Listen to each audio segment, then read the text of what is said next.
This is the magicwordpodcast.com.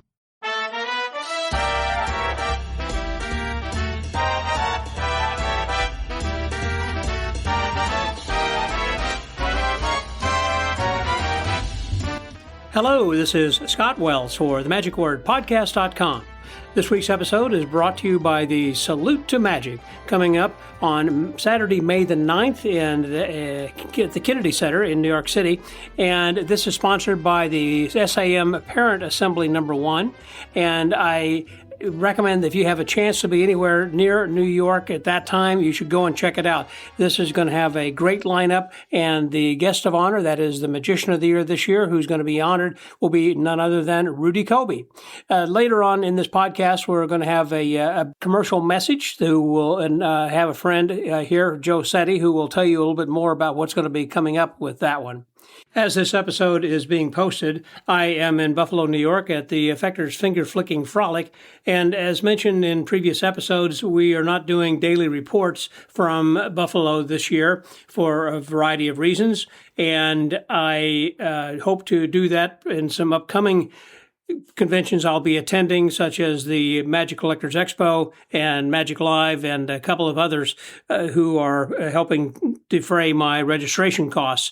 But this one isn't, so I'm just going to be enjoying it and also spending some time with my friends, and when I get an opportunity to actually sit down and record a few conversations for upcoming episodes. Well, this week we are speaking with Dan Stapleton, who is a magician down in Florida. I was just visiting Tom Forgehan, my friend down in Florida here recently, and stopped by Orlando in order to visit with Dan specifically and to talk with him about his career.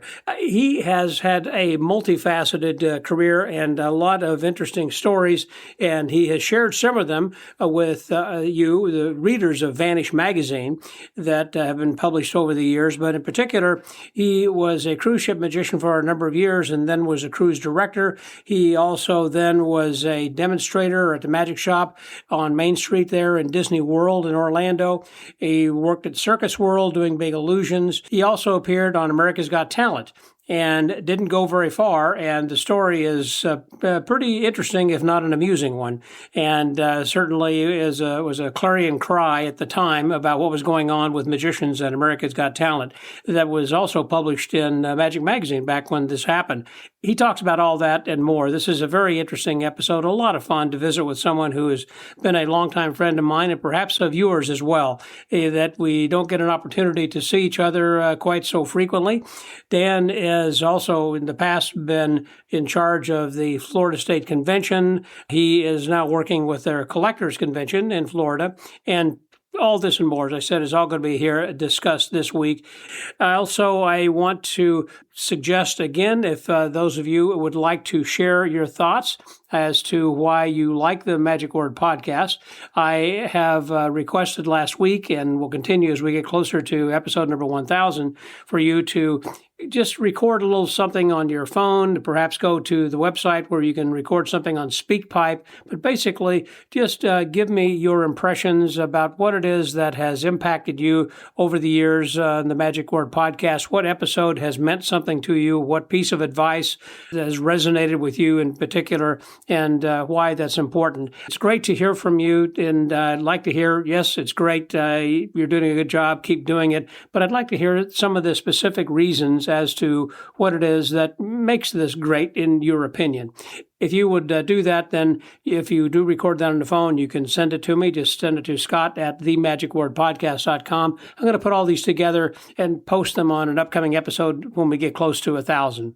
Anyhow, that's enough for me right now. Let's hear from our guest, because he has a lot to say then too. So please welcome my guest this week, all the way down from Orlando, Florida. Here he is, Mr. Dan Stapleton, here on The Magic Word.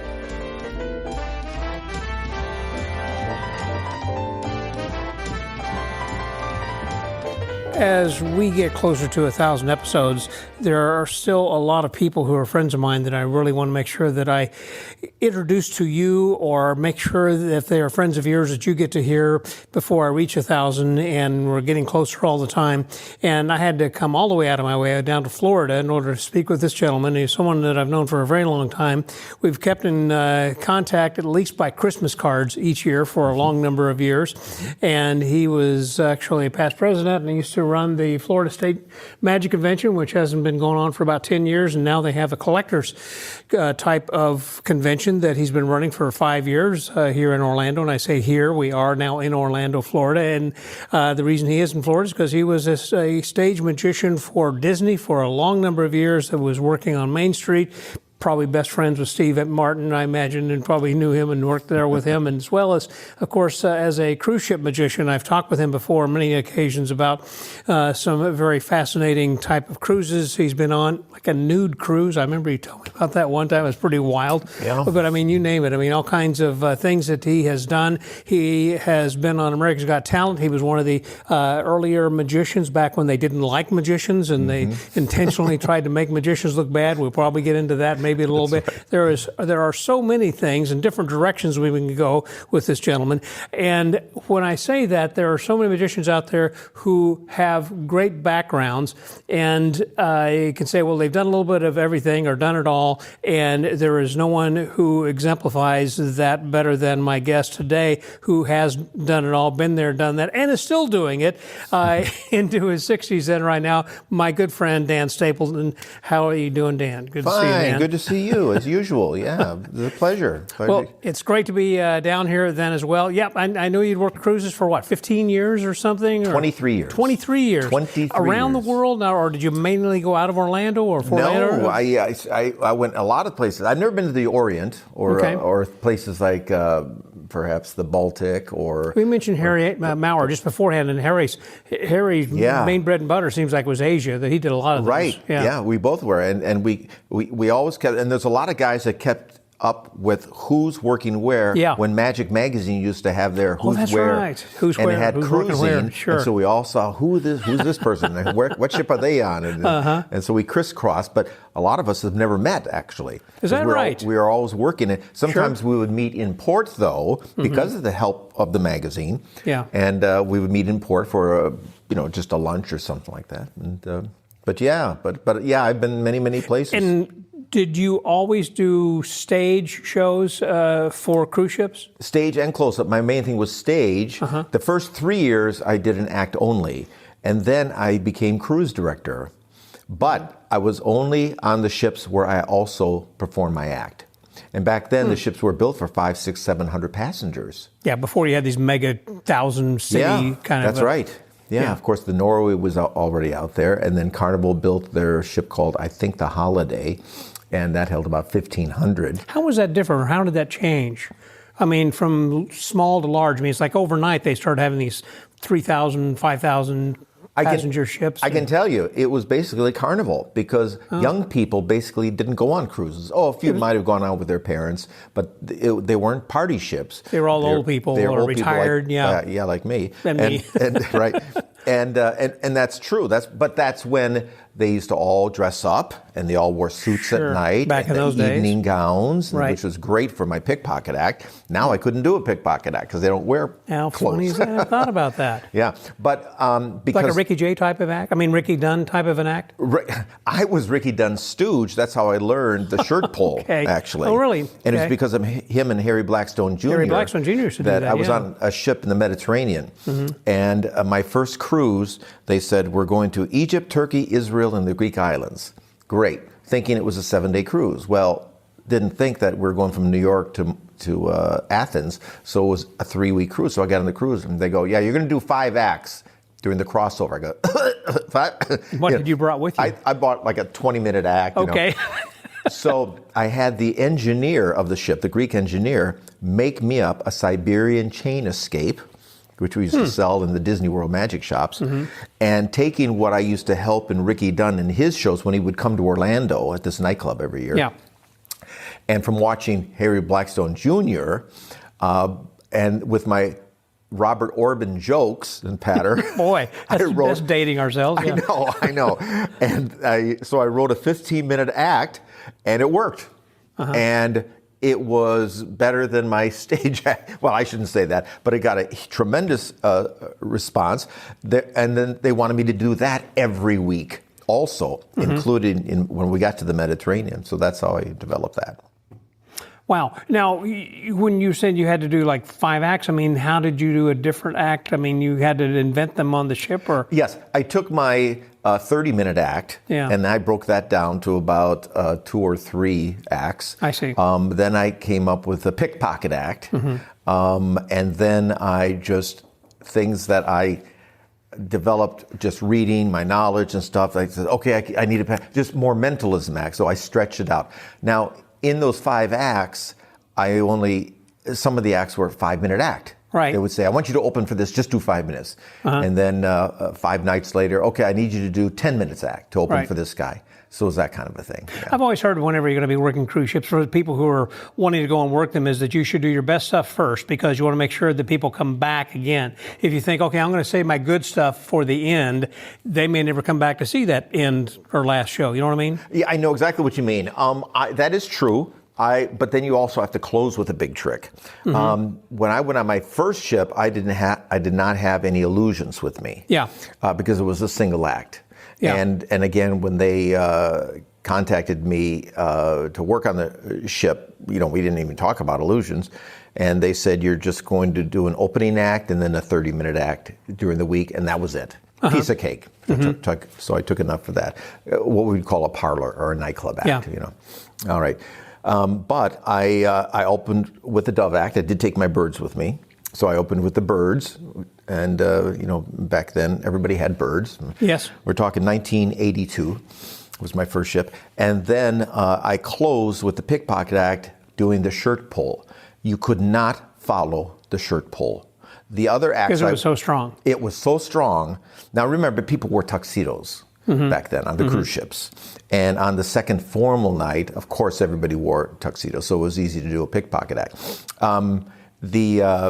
But even the other acts that followed me didn't like following the shirt, because as I exited the stage, you still heard a rumble in the crowd of people talking. Like, how did he do that? That's right. It was like, and people would, when that shirt would come off, they would cheer. They would cheer. And I saw immediately the reaction that it got, and for the next 20 years, I always closed with the pickpocket. And I always did it in the second formal night at the end of the cruise, because everywhere I went, people would ask me about the shirt. How did you do the shirt? Was it set up? Did that guy know about it? Was it, And how did that go? I mean, did they keep the secret pretty much? I mean, because you're on the ship and it's an intimate group. I say intimate, there are only about 300 people. And so I would think that they would, he'd be the star of the show, obviously, and they would talk some with him. Ships had 800. It's funny, Scott, in 23 years, because the ships hold 5,000, 6,000 people now. In my 23 years working on 20 different ships, I never worked on a ship that held more than 850 passengers. Never. Okay. But I don't recall ever one time that they spilled the beans on how it was really? done. That's interesting. Yeah. My dad lived in Phoenix in his later years, and there was a show that Harry Blackstone had come through, and he was needing somebody for the shirt pull. And my dad was the only guy in the theater who was wearing a coat and tie. Oh, how fun. And so and he was in the very back, and he said, okay, we got a better seat for you. And so he talked to him, and Harry set him up. I just thought that was kind of cool. So then Harry had to have somebody working with him out in the lobby to see, is there anybody coming in with a jacket on? He was sweating, I'm sure. To set him up, yeah. But it was now, I didn't take his patter, I didn't take his style, I did my own. Well, I first learned about it in the Cub Scout handbook. I think it was Cub Scout Magic or something. There was a picture of that on the front of the Cub Scout manual or whatever that it was, and then it taught that on the inside. I thought that was just kind of a cool thing. Now, did you ever work at the Magic Island in Houston? I never did. I was thinking, because Scott Hollingsworth always booked guys who were cruise ships guys, and that's how that I got to be such good friends with so many people, because I worked there and I worked with everybody who came through, like Ricky Dunn and others. And I can't remember that you were there. That's why I was asking. I don't remember you. I worked the castle, but I never worked. I never worked Magic Island. And one of the reasons was that was at the height of my cruise ship career, and I was gone 8 months a year. Wow. 8 Fela was, months a year. Fela was where Farlow was working with? Fairlyn was working with me. Yeah, Fairlyn. Your wife? Yes. She was working with me the first 3 years. Then she got pregnant with the twins. A magician with twins.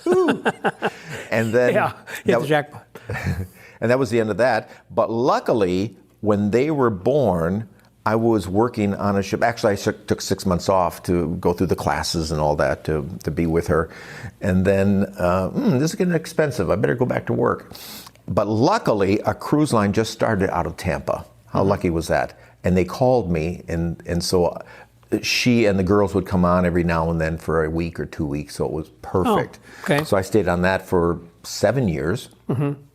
And then after they went out of business on my birthday, thank you very much, then my previous company called me back and asked me to go on their ship out of New Orleans. And that's only a 10-hour drive. Sounds like a long, but it's not. Yeah. So, and then she would bring the girls on every now and then for a cruise as well. So it all worked out. Yeah. Now, during that time, that's also about the time you got connected with Disney, I guess. Disney is what brought me down to Florida. Before the cruises? Yes, before the cruises, Oh. 54 years ago. Disney was new. They'd only been open a little more than a year. That's it. They opened in October of 71. Okay. I was up in Wisconsin, where I'm from. And I was born in Milwaukee, but I adopted the next town over called Waukesha as my... Were there magicians working in the Dells back then? Worked at Wisconsin Dells? You know, this is crazy. I've never been to the Wisconsin Dells. I moved down here when I was 19. Okay. So Then I got never my mind. driver's license the year Yeah. before. I was late getting my driver's license. So I got it a year before. And then Disney called me and I came down here. They opened up 2 magic shops. They called you? Yeah. Well, here's what happened. I came down here to visit my parents that just moved down here. I was still in Wisconsin. They retired here, I guess? Yeah, that's correct. Okay. Yeah, they retired here. And so I came down, and my sister said, let's go to the new Disney World. I go, oh, that'd be cool. So I went with my sister, who's a couple years younger than myself, to go to Disney World, and all of a sudden there's this magic shop. Wow, look at this. And it's not where the old guys are working. You know, it's not like the ones you found in New York where I had... Oh, yeah, Al Flosso and Al Flosso, Cohen. right, Yeah, Cohen, yeah. right. Like most shops were run by guys like that. Yeah. You know, with the wooden cases and the no air conditioning. And this was, all young people were working in here, and they had tuxedos on. And I was beside myself. I couldn't believe, how people my own age are working and running this magic shop. And that was on Main Street. Yeah. The House of Magic. And I fell in love. And I wanted to go to the University of Milwaukee to study psychiatry and minor in theater. And then when I saw the books that my boss, who also was a major in psychiatry, that she brought to work, I went, all those books? I don't want to do that. So That's a lot of reading. I'll major in theater, minor in psychology. But that's about when we went down to Disney World. So I visited Disney World. I flew down here. And I fell in. Now, Disney had only been open less than a year at this point. And I walked in. I was like enamored by this thing. This was unbelievable. So I put in an application right then and there. They had, not far from where we're sitting now, these were all orange groves where we're at right now. Really? Right? Well, yes. I guess it probably has grown quite a bit. Yeah. Nothing but orange groves right here. And just on the other side of the interstate, a few blocks over, we had a double wide trailer. And that's where you go to put in an application to work at Walt Disney World in a double wide trailer, if you can imagine that. And now it's enormous buildings, where you'd go. But anyway, so I found out about this. So we went over there, I filled out an application, and I was denied. They said, we don't really have anything for you right now. And you're from Wisconsin, so, we're looking for people around here. You were looking specifically to work in the magic shop? Yes. Or just not, you didn't want to walk the grounds or go work anywhere else, picking up trash or selling hot dogs. Yeah, you had a goal. Yeah, that goal was my magic. I was just so impressed, I couldn't believe it. So I was denied. And by the time I got home, there was a form letter waiting for Wisconsin. me. Yes. Yeah. A form letter waiting for me saying, I'm very sorry, we have nothing for you at this time. And I was so dejected. Heartbroken. I was heartbroken. Being the smart mom that I had, she said, ignore the letter. Just like that. She says, ignore the letter. She says, here's what you're going to do. She says, you're going to write another letter and this time put my address. They were living in Fort Myers. And she said, use our address in Fort Myers because it'll make it look like you're local. I thought, oh, okay. So I'm in a play, Arsenic and Old Lace. Old Lace, yeah. Yeah. And this was, now I'm 19 years old. And I get a phone call.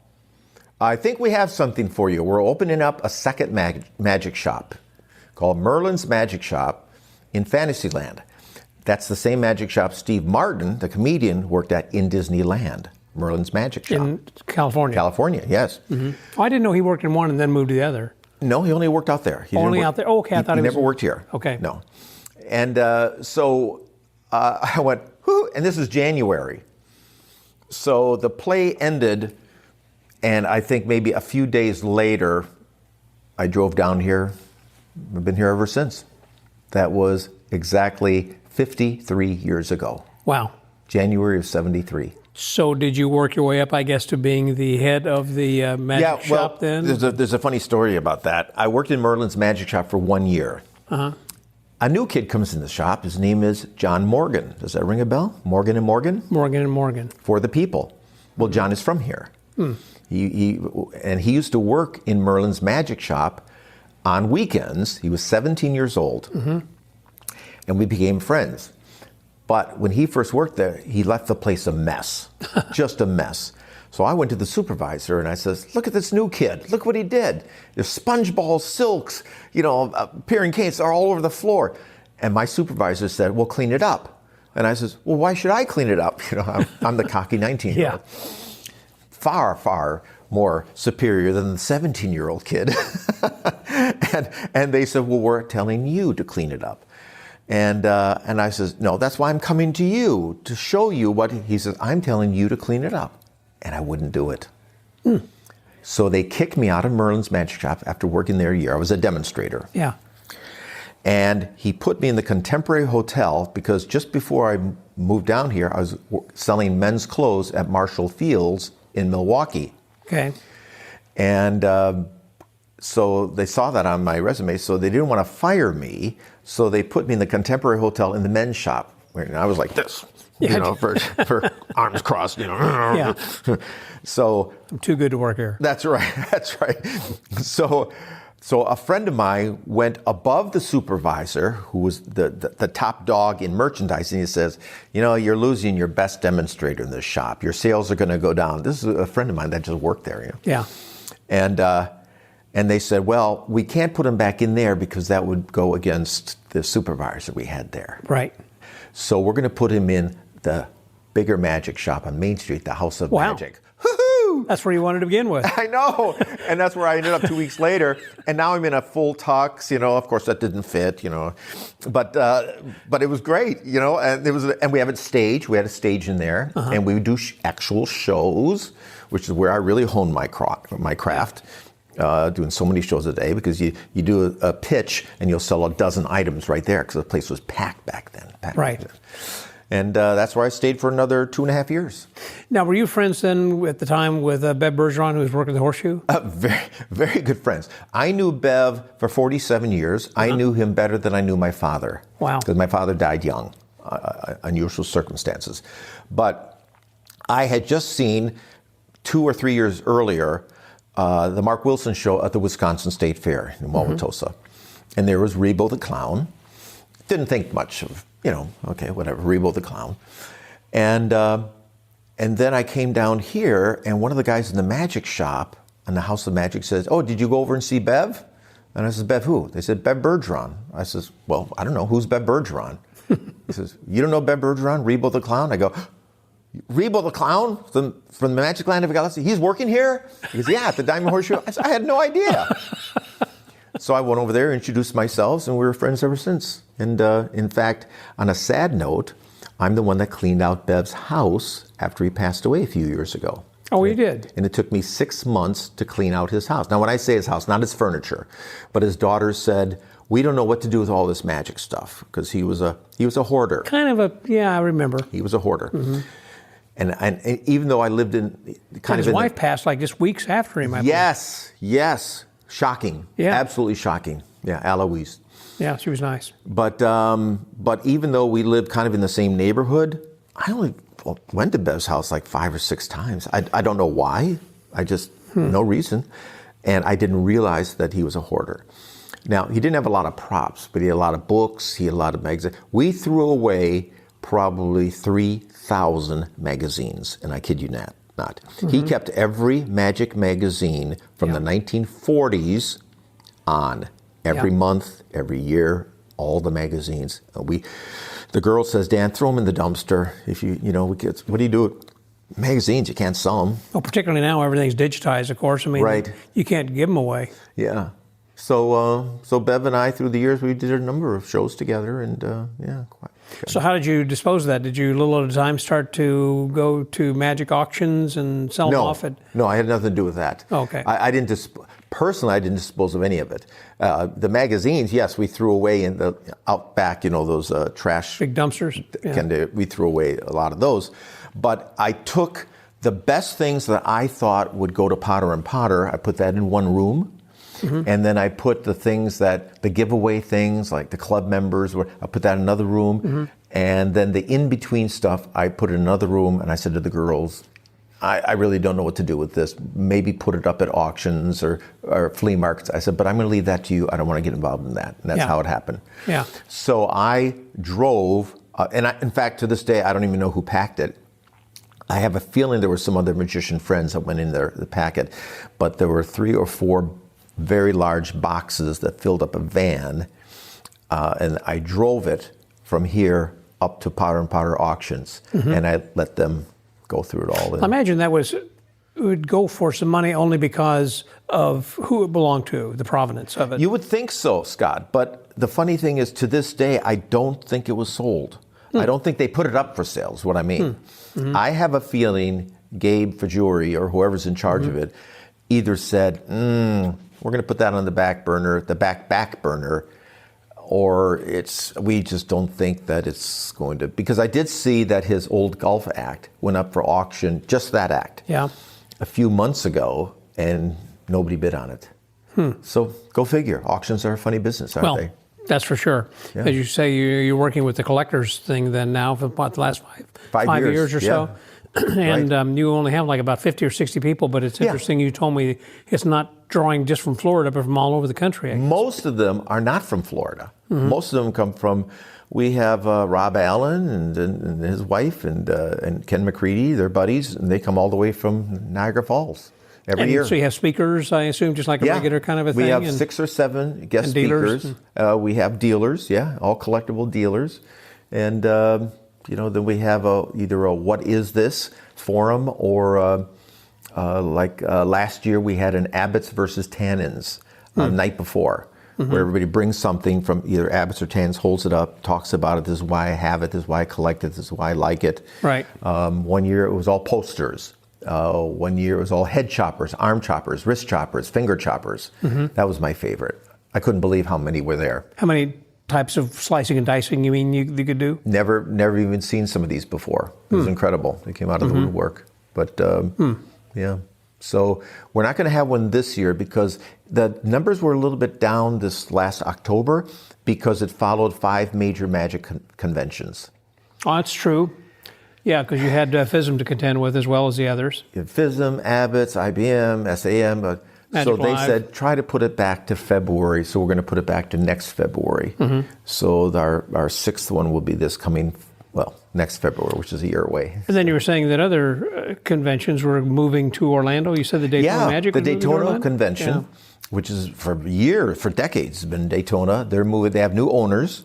So they're going to, Dan Peterson, and they're moving it to Orlando. And I'm guessing because being in Orlando, which is destination city, more centrally located, you can fly right in, and there you are. I'm guessing that's why they're doing it, which I think is a smart move. And they don't call it the Daytona Convention. I think they're calling it Magic in Orlando, from what I remember. And I'm loving it because it's 5 minutes from my house. That is convenient. Yeah. And now for a brief word from our sponsor. New York Salute to Magic coming up on May the 9th. That's on a Saturday, and that's not too long from now. And I've got with me now the president of the Society of American Magicians Parent Assembly #1, Joe Setti, to tell us a little bit more about that. Hey there, Joe. How are you? I'm doing great, Scott. Thanks for having me here. You're absolutely correct. 117th Salute to Magic is going to be on Saturday, May 9th at the New York Public Library, the Performing Arts. It'll be at the Bruno Walter Theater at Lincoln Center. And is this the same location where they had it last year, by the way? It is not. This is on the Upper West Side of Manhattan in the Lincoln Center area. And we're offering also 2 shows for audiences this year. A family affordable show at $50 a ticket plus fees and taxes at $5.30. And then an $80 ticket price for an 8 p.m. evening show, which also features the presentation of our Magician of the Year award.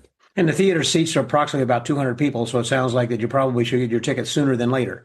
Yeah, I keep checking in on them, and they're going pretty quickly. So thanks for that note.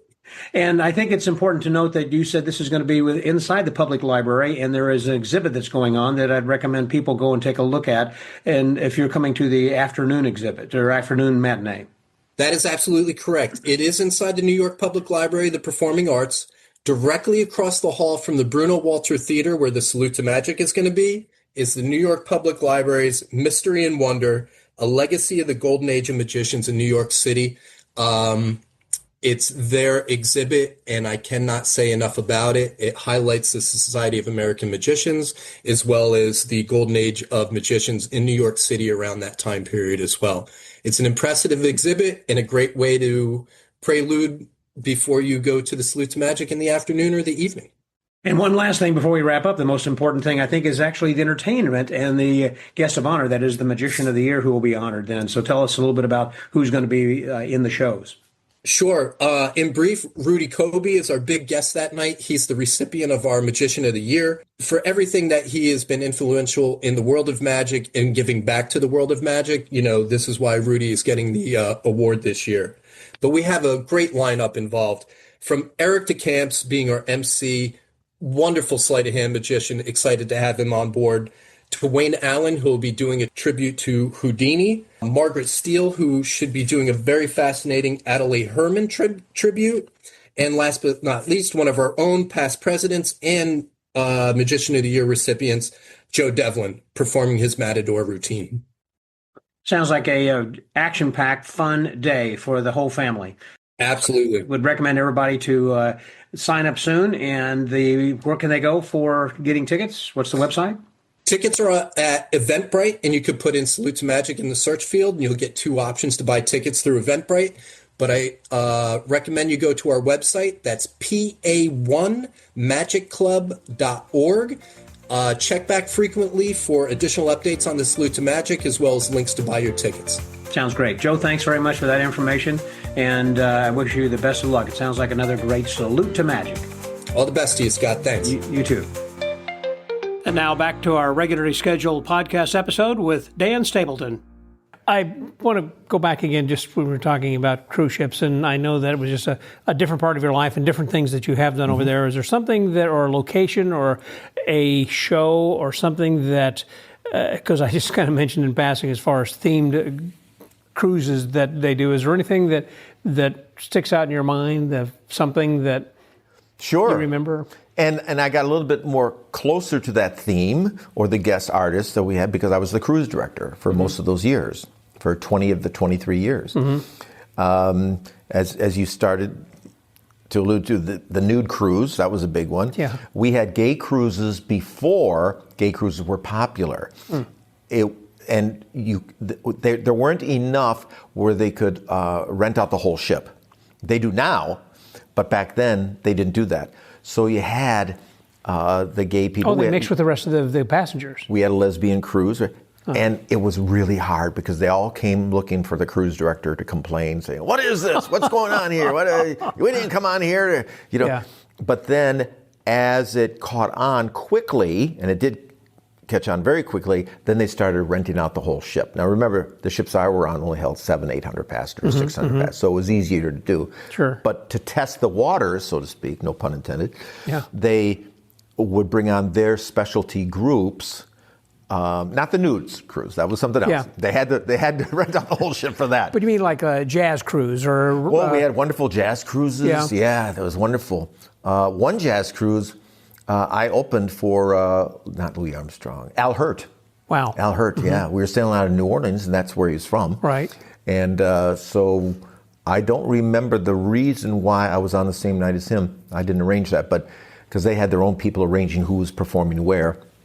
And this was about 25 years ago, and I forgot entirely about it. And then every time I clean my office, I find gems. I found treasures, and I found a photograph that he signed, Al Hirt, the trumpeter, to me, saying, "Your thanks for opening. You're a class act," or something like that. It was the two of us together. Yeah, it was very nice, very nice, and it is a real treasure and stuff.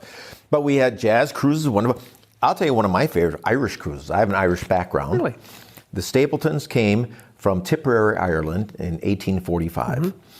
And so there was a place up in New York on Long Island called the Irish Coffee House. And they rented out the whole ship. And they would bring on all Irish Americans, but all their entertainers were from Ireland. So I got to meet all these wonderful Irish performers, comedians, singers, just who you probably didn't know at the time. I'd never heard of any of them. Yeah. And now I've performed in Ireland twice since then. So I did meet a number of people who either knew somebody or I stayed in touch with and such. And most of them are gone by now. But anyway, it was wonderful. The Irish cruises, I did 2 or 3 different Irish cruises, and the country music cruises. We had theme cruises. We did 2 magic cruises. Of course, that was just a group of maybe 50, 60 guys. Who was sponsoring that back then? Well, the cruise line that I worked for, I put it all together. Oh, you did? Okay. Yeah, but I didn't have. It wasn't a personal. I just did it and let. All the money went to the cruise line, so I didn't know. I didn't know you could make money doing this stuff. So I was working for them. I said, how about if we have a magic cruise? And they said, so about 50 magicians would come on. Funny story about that, Daryl was one of the ones that I wanted, because who doesn't like Daryl? Who didn't like Daryl? Exactly. Right. So I called him up. I says, Daryl, we want to do a magic cruise. Now, you're not going to get paid for it. I said, but you're going to get a free cruise for you and your wife. And, we're not going to have a lot of acts on. So you're going to make all the money, it goes to you, for your lecture and this and that. And you get to travel to different countries. It's a 7-day cruise. And we're going to go to Mexico, we're going to go to Grand Cayman, and I think Jamaica. And he says, yeah, but if I don't get paid, I remember this, he said, why would I do it? And I go, well, you're going to get all your food for you and your wife. How much do you spend for a week? You're going to get 4 meals a day for a week. It's not going to cost you anything. And you're going to do really well in your sales. I guarantee it, because we're only going to have maybe 3 lectures or whatever. Right. And he goes, I think I'm going to pass on that. I don't understand the concept of doing something like this, a show, and then my lecture, and I'm not getting paid for it. And I go, okay, well, I tried. 2 months later, I call him up again. Daryl, I think you're making a mistake. I think you really should. And, okay, my wife says, sure, we're going on a cruise. It's all paid for. What can I do? He sold out of everything. Sold out. Best they'd ever done, probably. Probably. And he, we had about 50 magicians, I would guess. And he, and it was out of New Orleans. And I think he lived in Texas. I may be wrong about that. No, he didn't live in Texas. I don't remember where he was from. I thought he was in Nevada or California. I'm not sure. I can't remember. But anyway, and I said, and now we're going to go down to the crew area and we're going to do a show for the crew. He goes, they're not going to understand my stuff. He had the greatest time performing for the crew down in the crew bar. All the crew members are drinking, and he had the greatest time. So it's the end of the cruise, and then he says to me, when can we do another one? How neat is that? I'll never forget that. When can we do another one? Yeah. And that was great. Yeah. You never know. Yeah. And obviously he didn't know until after he had done one, kind of a thing. Yeah. Well, that was probably back during a time when he and Mike Amar and Paul Harris were the Magic Hedonists. You remember that yes. period? Well, I can tell you the year exactly. It was the year 2000. Okay. Yeah, because the ship went out of business the next year. Oh. So I remember the ad. Yeah. Okay. Yeah. And then we all dressed up like the village people. We had a 50s night on the ship where all the staff and the entertainers and crew would come out and they would lip sync to of course we had rehearsal to different, and we had a guy backstage like the old announcer and everything. And we did the village people, and Daryl and his wife came out like part of the village people. Well, no, just Daryl. and John Rockerbaumer and me and Joe Harrison from New Orleans. Yeah.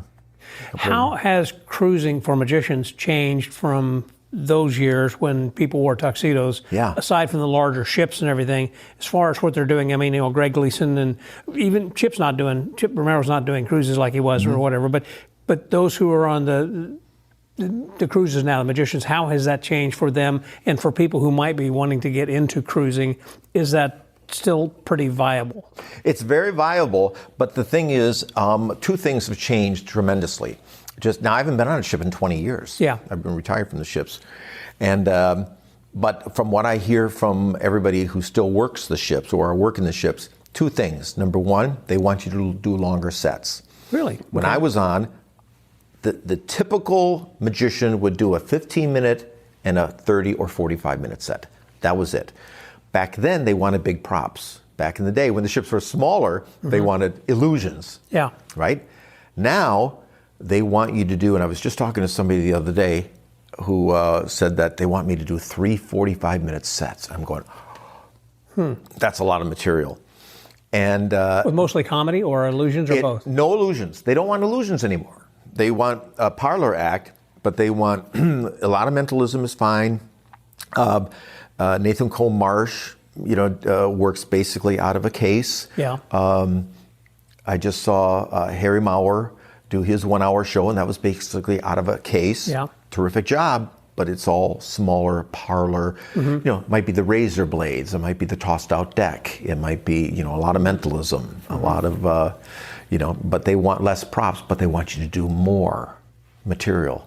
It's crazy. Smaller things playing big and longer. And you're right. And one of the reasons is they want you only on for maybe 2 weeks at a time, 3 weeks, 1 week. Back then, we used to have guys stay on for 4 months at a time. Well, now that's what I recall also. They would, like when they were going to send me out, it's like, I'm going to be gone for 6 months. Well, right. I didn't want to be away from my wife for all that long, Yeah, right. But that's what I did. I did mostly 4 months on, 2 months off. And there were times also, or some ships, correct me if I'm wrong, I think, who would say, okay, you get off at one island or wherever, one stop, and you catch the next ship and you get on that one, and you kind of jump from island to island like that, changing ships along the way. Yeah, we call those fly-ons. As opposed to staying on the same ship throughout the whole cruise. Yes, and I hated it. Okay. I hated it. And I did that with NCL. And we just bought our first house, and then Fairland got off the ship to go home to sign the house. I said, well, because I was part of a review, a Las Vegas review, and I only did one 15-minute act. That was it. But every 3 days, I had to get off one ship and fly to another ship. And that was a good excuse for her to say, I'm going to go home for a few weeks. I'm going to sign on the house, and you can continue. And so I still had the birds with me, but after the first time, I went, I'm not going to... So they allowed me, because I was right back there maybe 7, 8, 9 days later, to leave the birds on the ship. So then I had to open up with a different act on the other 2 ships that I would fly to. You see what I'm saying? Yeah. Because it was a real hassle. You had to go through immigration. With the birds customs. you're talking about. Yes. The inspectors. And then everybody's waiting for you, because a bunch of the entertainers got off at the same time, because they would then go to another ship. And it wouldn't be that we would go down the dock to another ship. We'd have to fly to another ship that was close by. For some reason, I don't know how that worked exactly or why, but we had to fly to another island to pick up the ship rather than wait for another ship to come in. I don't remember how that worked, but that was 3 different ships on NCL. Skyward, the Sunward 2, and the Starward. Well, that was another thing. I'd heard people who were working with doves, as they would, or big cats or whatever, they would leave them wherever in quarantine for a while, and then when they would come, they'd pick up the next one, I guess, which had been in quarantine long enough, and then they could drop them off at the next place and kind of had rotating animals. Yeah, and when I didn't work out of the state, when I worked in the States, it wasn't such a problem. But when I worked... And some people just want to get paid.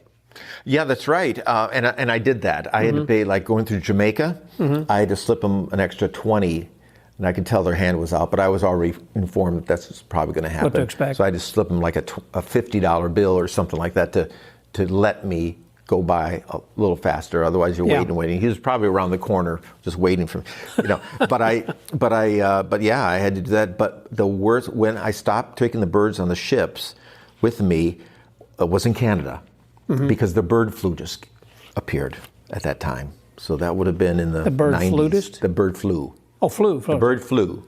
Bird flu. Yeah. Yeah, and that was probably in the 90s, I'm guessing.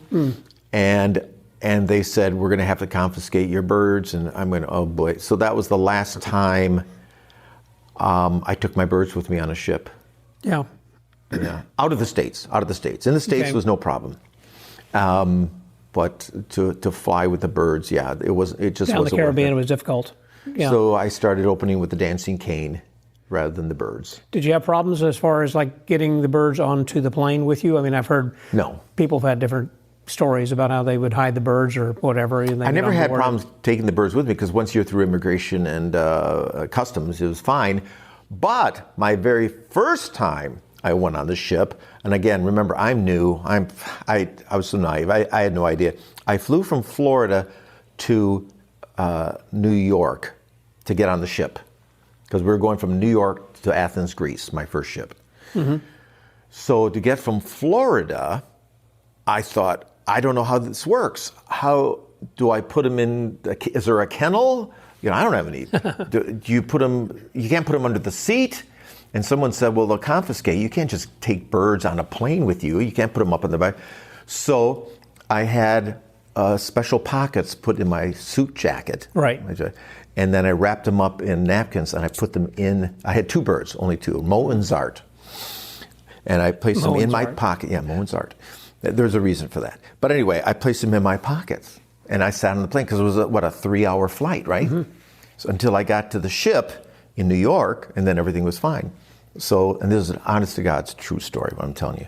So I'm sleeping on the plane, and what I didn't know is one of the birds got out of the handkerchief and crawled up on your shoulder, on my shoulder, and on the opposite shoulder, I felt a tap on the shoulder. I go, yeah. And they went like this. The people behind, they went, shh. They put their finger up to the lips and went, shh. And they pointed over, and there was the bird. So I took the bird, and I went like this. I took the bird, wrapped it back up, and placed it in my pocket. I went, shh, shh. And I'm thinking, wow. And that was it. That was the whole conversation. I thought, there's a story they're going to tell when they get home. That's a true story. Seems like Dana Daniels had a story, something like that. He was trying to go through TSA or something, and the bird climbed out of his pocket or sat on his shoulder or was hanging onto his back or something. And he said, what about the bird? He said, I don't know what bird you're talking about. So, the one right there. Oh, that one. It's already popped up over there.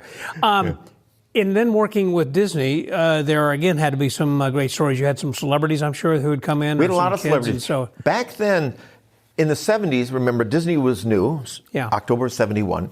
Everybody and their brother came through Disney World, because it's twice the size of Disneyland. Yeah. I mean, it's really big. And it was new. It was brand new. It was fresh. And every celebrity, and I met so many celebrities, Batman, Adam West came through, Barbara Eden, Jeannie came through, and I met her, and she was performing at a couple years later. I went from Disney World, and then I went to a place called Circus World, which is another theme park where I did the big illusions for 3 years, 3.5. That's where I met my wife. She rode and trained the elephants. And but Barbara Eden came through, and I invited her to my show at Circus World, because I went to see her at Top of the World. She was performing at a terrific nightclub show. I got a great picture with her. And of course, back then, you still wore suits when you went to the theater. And I went in this nice suit with her in her nice outfit. And she did. And she came to the show, my show, a couple of years later at Circus World. But oh yeah, and all the magicians. I mean, I walked around with Don Allen. I walked around with Jerry, not Menser. Garcia? Jerry, no, up from Oregon. The linking pins. Oh, Andrus. Jerry Andrus. I took him around. Marshall Brodin, he came through. When I was working at Disney World, we were doing the Svengali pitch. And the TV Magic cars were at its height. Zenith. I mean, every commercial you ever saw. And there must have been about 15, 20 people watching me do the Svengali pitch in the magic shop. And I look up and there's Marshall Brodin. Oh, man. And he's standing coming in the back. And he's just like, but I recognize him, of course. Right away. And I'm doing the Svengali pitch. And at the pitch, I said, and you too can be a magician if you know the secret. And he takes his finger. For people who don't know. Yeah. And he takes his finger and he goes like, waves it back and forth like that. But he smiled. Yeah. Then we met and everything was fine. Yeah. But yeah, it was, and a lot of that because of Bev Bergeron, everybody knew Bev. Yeah. So they would come to see him or he would invite them. Just last week, I saw Gay Blackstone. Yeah, she came through, I know, for the Masters of Illusion. Yeah, tour. and I've met her a number of times over the years. And I reminded her, he says, you're never going to remember this in a million years, but 52, 53 years ago, I'm the one that got you and Harry into Disney World. I was in the magic shop and Bev calls there's magic shop. Dan, I'm doing a show. So I'm about to go on. Can you go down to the front gate and get Harry and Gay in? Would I? Yes. Would I? And I have a photograph I told Gay about, and apparently there's a new book being written on Harry Jr. I did not know that. Yeah. And it's being written right now. She told me the fellow's name. I never heard of his name. And she said, the funny thing, Dan, is that lots of people took pictures of us, but we never saw the pictures, or we don't have those pictures that makes because sense. it was their cameras. Sure. So I told her, so I got a terrific picture. I'm standing right behind Harry, profile shot, as he's looking. He's standing right outside the magic shop, and he's watching the parade go by. Oh, that'd be a great Disney picture. Parade. And I've never published it, and so I sent it to her. So I said, here you go. Here's a terrific picture that I took with my little Instamatic, my cardboard Instamatic. Yeah. Well, talking back about Bev Bergeron, I remember I was coming down here to Disney World so many years ago, and I would have say this is going to be 35 years ago or so, approximately. And he got tickets, or gave us tickets on the stage. So they had two wings up there that he could give special VIP seating, and then brought my sons on to help him with the multiplying wands and all that stuff. And it was just something they remembered and I do too, for forever, Yeah. But he was such a good guy then too. I mentioned America's Got Talent then as well. That was something, as I recall, early on, they didn't like magicians, and they had even edited the show so that it intentionally looked like that you got booed and all that kind of a thing. Yeah. And you had put something, I think, in the Magic Magazine about that. Was that yes, I did. Stan called me right after that. Yeah. And he said, I want you and Becky Blaney and... Yeah, I remember Becky was involved with that too. And Bizarro to write up your take on what happened. I said, sure, I got nothing to, I said, but I will tell you this, Stan. I said, I've got no regrets. I said, nothing went wrong during my act. Nothing went wrong. But they did edit it to look just a couple things, to make it look like when I picked up my birdcage and I walked off, or the table, and I walked off stage, it made it look like I was dejected, yes. Which did not happen. Didn't happen. What you don't see is that, first of all, the taping for that 1 hour show lasts all day, morning, noon, and night. It's a long time because they have to do a lot of setup and resetup between the acts. Now on TV, they cut that out. Of course. What you also don't see is they interview all the acts on stage in front of the audience before and after to get your feeling. How do you think this went? How do you think, and what's your name? And what on the stage in front of the audience? Yes, correct. I did not know that. Yeah. I wrote, there's a magician's magazine, I think from New Zealand, I can't remember the name of it, but I wrote up a whole thing about it also about a year ago. That describes it. But yeah, for some reason, they wanted, this was the year, they wanted magicians to look bad. I don't know why. It was a horrible idea, horrible thing. Now, they paid for my entire trip out to LA, because we filmed it right there at the Orpheum Theater, which is beautiful.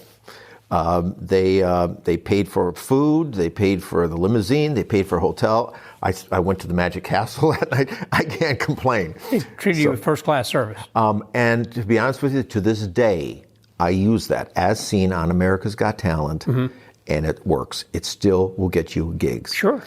And I often have people say, "Oh, I remember you." No, you don't. I was You're on just for being 10 nice. seconds. I was on for 30 seconds, but you don't want to tell them that. Yeah. But to give you an idea, when I worked Houston last year, I told Harry, because he sent me the first mock-up of the flyer. I said, "Harry, do yourself a favor, put on there, as seen on America's Got Talent." It still plays big for laymen. It really does.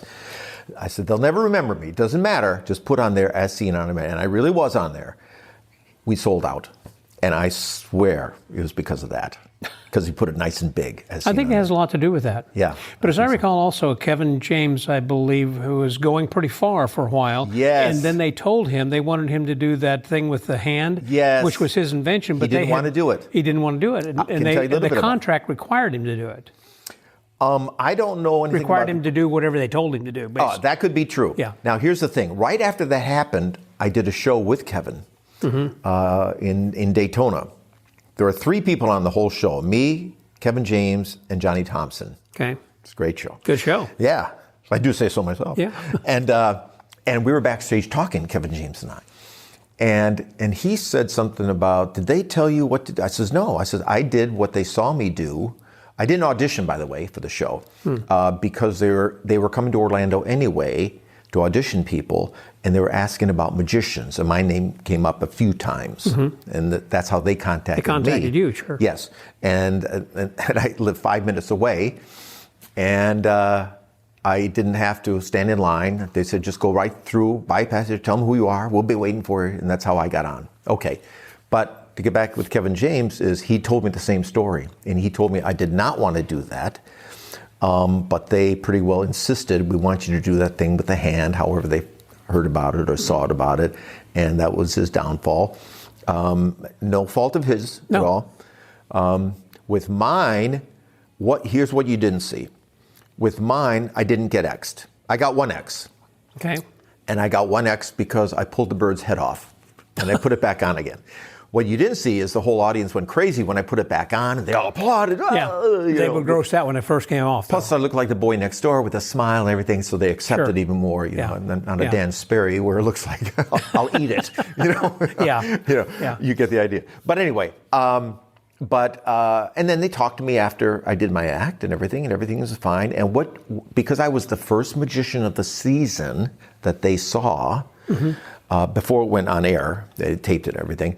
They put me off to the side. So in case somebody else comes on after me that they like better, then they'll accept that person.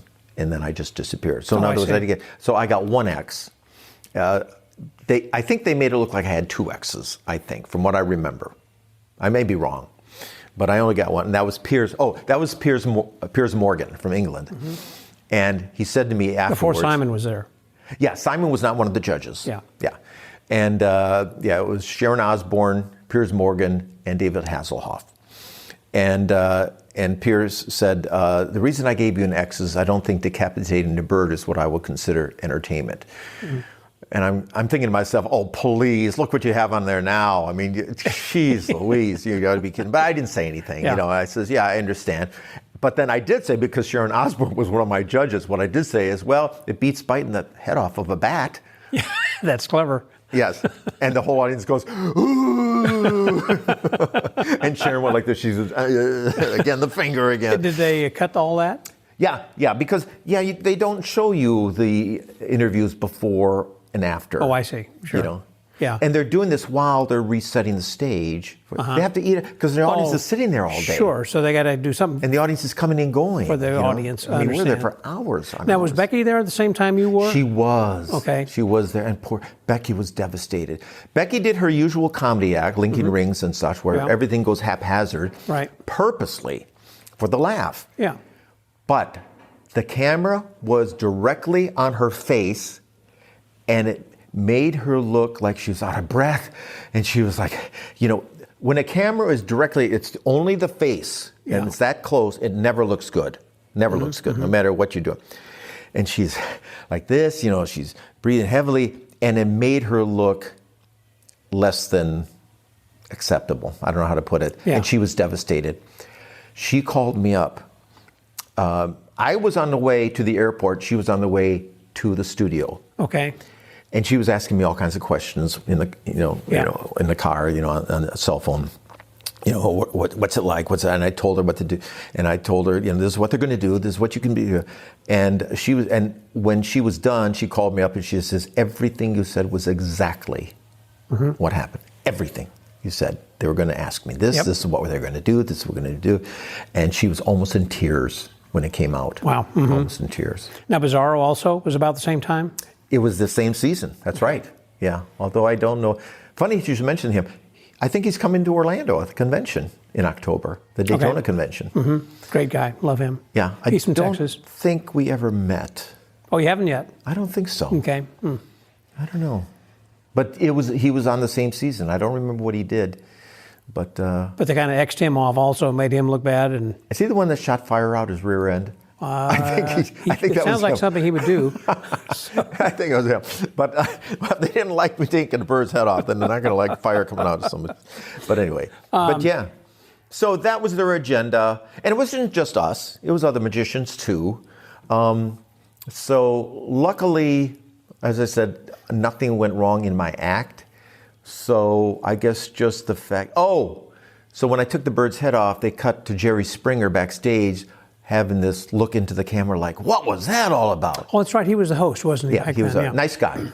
Super nice guy. Yeah, I met him before and after and talked just like a normal guy. Yeah. And there's so many people like that. Mike Huckabee, a couple of years ago, I did the Mike Huckabee show. Yeah, sure. You know who he is. I do. He was the governor of Arkansas. Yep. Now he's a goodwill ambassador to Israel. They flew me up to Nashville to do his show a couple of years ago. And we sat and talked before in the green room, just the two of us. And then afterwards, no politics at all. He loves circus. He loves magic. Super nice guy. I remember talking to Murray about that. Murray Sawchuk was on his show. He and Danny also said had a great experience. Yeah. And real nice guy. Yeah, wonderful. There's a lot of people like that. What is your favorite experience then if you like, as far as what we just been talking about, all those different kinds of things, that or something else? Scott, my wife is always on me about when are you going to write your book? Yeah. When are you going to write a book? And you've seen things on Facebook that I write there. Yeah, enjoy that. And there's a lot of stories, because I'm a story guy. There's nothing in particular that comes to mind if you say, what's your favorite story? Because they've all, I was friends with Errol Flynn's wife. Holy moly. And I got a lot of stories about Patrice Wymore, the actress. And I used to hang out at her house. So I learned a lot about Errol Flynn and the daughter and stuff like that. And so everywhere I went, there could be a story. But and some people have said, because it always comes back to me. No. Really happened. I'll tell you who was there when it happened. They can tell you,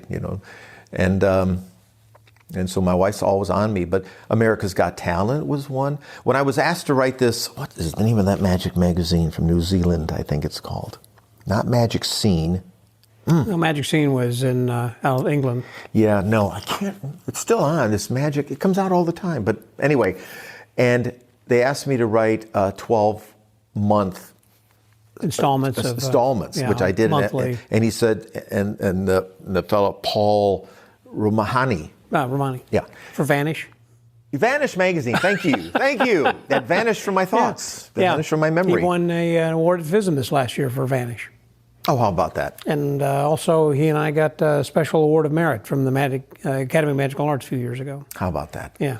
But he says, I want these stories. He said, I want the stories about you, all your experiences, all your things. So that's what I did. So I did that for 12 months. Each month I had a different one. Yeah. Escaping from a straitjacket, jumping over the side of a cruise ship in chains. Yeah, that straitjacket. You were like on a high rise. What I'm trying to say, one of those big cable things. It was a helicopter. Was a was a helicopter. That was 200 feet. That's next to the same hotel where the Daytona convention is going to be. In that same hotel.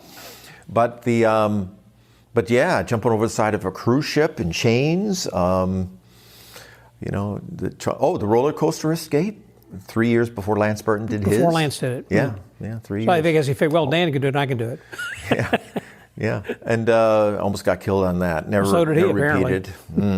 Yeah. Never again, he said, never again. That's what I said, never again. Because mine... Did you ever work with big animals? No. I've heard people who do saying, I'm not going to again. Like Greg Gleason and others, been there, done that, not going to do it again. Yeah, I just can't imagine. No. My wife worked with elephants. Yeah, it's a little bit different. She worked with Indian or African elephants, and isn't there a difference as far as There is a difference. Yes. The one can be trained, the other one can't. Yes. Yeah. I think the Indian ones are the ones with smaller ears, and the Africans are the ones with the big ears. Correct. She had one African, but the rest, the other 20 that she worked with, were like Indian elephants, and yeah. But no. I worked with a chicken, a rabbit, a cat a lot. Back in the 70s, I developed an act for magic conventions. That's right. You had that white cat, right? I did. White furry. Yes. Yeah. And I've always had cats. I still have cats. I was raised with cats my whole life. Cats. So now my daughters have got cats. So we've got cats. Everybody's got cats. But anyway, and I closed my show with turning two doves into a cat, preferably a white cat. Yeah. Although every now and then I had to pick up a cat, and that wasn't always fun because I got the crap Scratches scratched to the hell prove out it. of me. Yeah. Oh my God. At magic conventions, But I did a lot of magic conventions in the 70s because of that. It was called The Cat's Meow was the name of the act. I was on the cover of MUM magazine, M-U-M magazine, with that cat when I started it. So that got a lot of recognition. I think it's what I kind of remember that as well.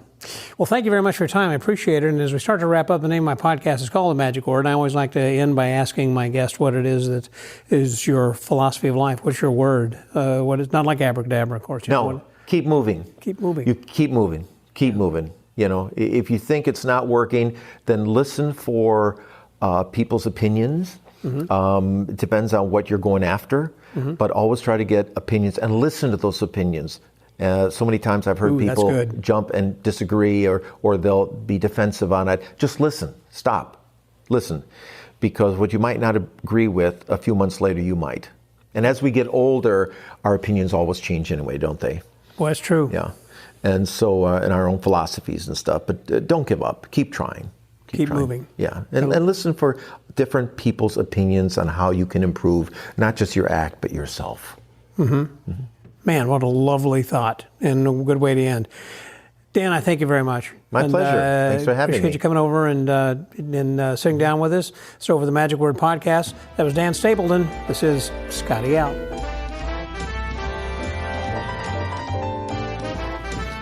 I want to again thank Dan Stapleton for being my guest here this week on the Magic Word Podcast. And I want to thank each of you listeners for coming back and for listening each week. And also, I'm going to thank you in advance because I know that you're going to help participate by sending me your thoughts so I could actually put these on an upcoming episode to tell people what it is about the podcast that you enjoy the most. I also want to thank our sponsor this week, the SAM Parent Assembly No. 1, and also for you to go and check out the information on that very special salute that will be happening for one night only in New York City on May the 9th. And so, until next week, stay well, get booked, and remember to never give up, keep trying, and keep moving. This is Scotty out.